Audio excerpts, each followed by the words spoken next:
hurmatli fuqarolar, mahalladoshlar, hozirda men sizlarga tanishtirib o'tsam, Prezident farmoni 2026-yil 1-iyundagi Prezidentimizning farmoniga asosan 210 sonli Prezident qarori tanishtirib o'tsam, bu asosda asosan yoshlarga qulay imkoniyatlar, tadbirkorlik yo'nalishlari bo'yicha o'zlarining faoliyatini amalga oshirish uchun imtiyozli kreditlar ajratish asosiy maqsad qilib qo'yilgan.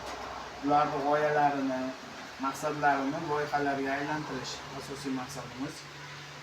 Bu sohada misol uchun o'qishlarga, bilimlarni oshirish uchun 20 milliongacha imtiyozli kreditlar ajratish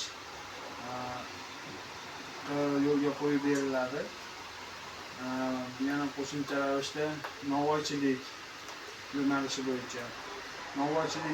bo'yicha asosan sug'urta kafillik asosida 100 milliongacha kredit ajratib beriladi. Bu narsa yoshlarimizga yanada imkoniyatlarni yaxshi yo'lga qo'yib beradi deb o'ylayman.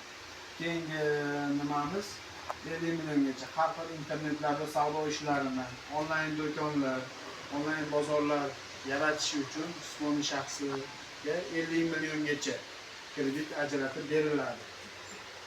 Imtiyozli ravishda 18%lik. Keyin yana savollar bo'lsa bemalol berishlaring mumkin.